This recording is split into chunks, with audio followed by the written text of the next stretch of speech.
La muerte de Erian Stallings en 1989 desató una tragedia familiar y un caso judicial que puso en tela de juicio la precisión de los diagnósticos médicos y las consecuencias devastadoras de las sospechas infundadas. Lo que inicialmente se consideró un caso de envenenamiento infantil con la madre, Patricia Stallings, acusada de asesinato en primer grado, finalmente se reveló como un error médico catastrófico, producto de una rara enfermedad metabólica no detectada a tiempo. La historia de los Stallings es un recordatorio escalofriante de cómo la prisa por encontrar culpables puede eclipsar la búsqueda de la verdad y cómo un sistema fallido puede destruir vidas inocentes. Patricia Stallings, nacida en 1964, creció en un entorno modesto en el condado de Jefferson, Missouri. Su adolescencia estuvo marcada por las dificultades económicas y, según se cree, tuvo que entregar a su primer hijo al Estado debido a su incapacidad para mantenerlo. En la década de 1980, encontró estabilidad laboral como vendedora en un 7-Eleven y conoció a David Stallings,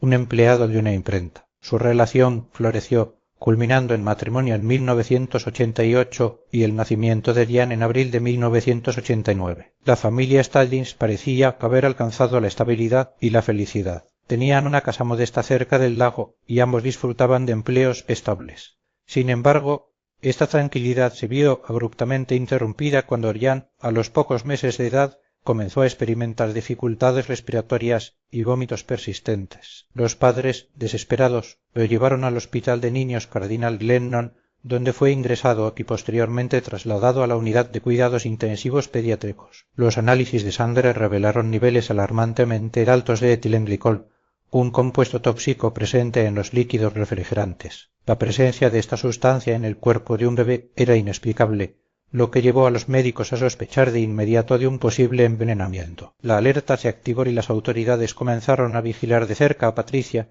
asumiendo que ella era la responsable de la intoxicación. En la casa de los Stallings se encontró líquido refrigerante, lo que reforzó las sospechas de la policía. Ian fue puesto bajo custodia preventiva y sus padres fueron tratados como sospechosos, perdiendo el derecho a visitarlo libremente. Las visitas se volvieron escasas, breves y supervisadas, lo que sumió a Patricia y David en una angustia indescriptible. Durante una de estas visitas, Patricia tuvo la oportunidad de alimentar a Ian con un biberón a solas. Este descuido, según las autoridades, fue la prueba de que Patricia estaba aprovechando cada oportunidad para continuar envenenando a su hijo. El 5 de septiembre, el estado de Ian empeoró drásticamente, lo que llevó a los médicos a alertar a la policía, quienes asumieron que Patricia había vuelto a administrarle etilenglicol. A partir de ese momento, se le prohibió a Patricia cualquier contacto con Ian. El bebé agonizó durante 2 días y sus padres no tuvieron permitido acompañarlo en sus últimos momentos. Ian murió el 7 de septiembre de 1989 y Patricia fue arrestada, acusada de asesinato en primer grado. Patricia siempre mantuvo su inocencia,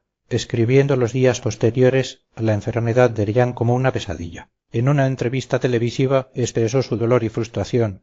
Nos separaron para interrogarnos. Inmediatamente me preguntaron si todo estaba bien en casa, si discutíamos mucho con David. Decían que sabían que el bebé había sido envenenado por mí o por mi esposo. Eso me enfureció, yo estaba devastada. Ian era mi mundo, era perfecto. Mientras Patricia enfrentaba las acusaciones de asesinato, descubrió que estaba embarazada nuevamente. En febrero de 1990 nació David Jr., pero las autoridades, temiendo por la seguridad del bebé, decidieron quitarle la custodia a Patricia y colocarlo en un hogar de tránsito. Pocos meses después, David Jr. comenzó a mostrar los mismos síntomas que había padecido su hermano mayor: vómitos, debilidad y dificultad para respirar. A pesar de no tener contacto con sus padres biológicos, el bebé fue hospitalizado y diagnosticado con una posible intoxicación por etilenglicol. Sin embargo, los médicos, recordando el caso de Ian, decidieron realizar pruebas más exhaustivas. Fue entonces cuando descubrieron que David Jr. padecía una rara enfermedad metabólica llamada acidemia metilmalónica MMA. Esta enfermedad genética impide que el cuerpo procese adecuadamente ciertos aminoácidos,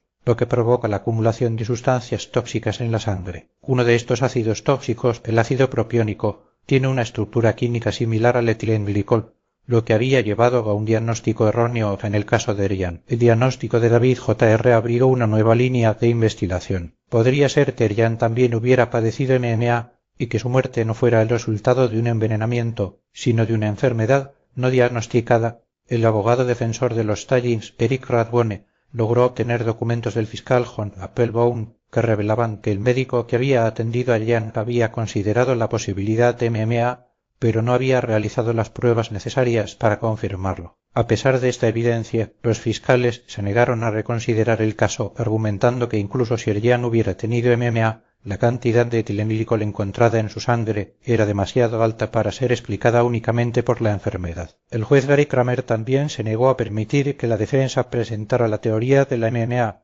como prueba exculpatoria. El 31 de enero de 1991, Patricia Stallings fue declarada culpable de asesinato en primer grado y sentenciada a cadena perpetua sin posibilidad de libertad condicional. El caso de los Stallings llegó a la televisión en mayo de 1991 a través del programa Misterios sin resolver. El episodio planteó la posibilidad de que Jan hubiera padecido MMA y que Patricia hubiera sido condenada injustamente. La emisión del programa captó la atención de William Lee, un bioquímico de la Universidad de St. Louis, Missouri, que se ofreció a estudiar el caso. Slick, junto con su colega James Schumacher, reanalizó las muestras de sangre de Jan y confirmó que contenían altos niveles de ácido propiónico, lo que confirmaba el diagnóstico de MMA. Además, descubrieron que los métodos de laboratorio utilizados en ese momento eran propensos a confundir el ácido propiónico con el etilenglicol. Piero Rinaldo, un experto de la Universidad de Yale, también estudió el caso y llegó a la misma conclusión.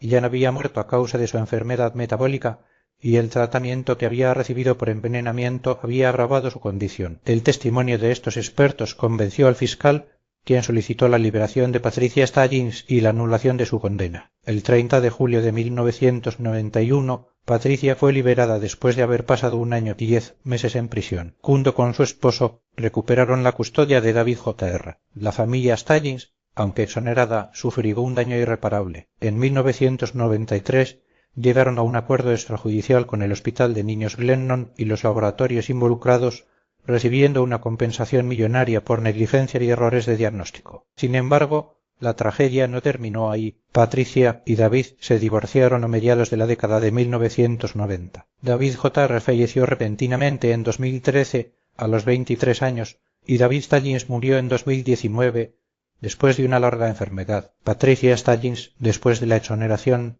eligió vivir una vida discreta, lejos de la atención pública. El caso Stallings se convirtió en un hito en la historia de la medicina forense, destacando la importancia de realizar pruebas exhaustivas y considerar todas las posibles causas antes de llegar a una conclusión. La historia de Jan Stallings es un trágico recordatorio de que la verdad puede ser compleja y que la justicia a veces llega demasiado tarde.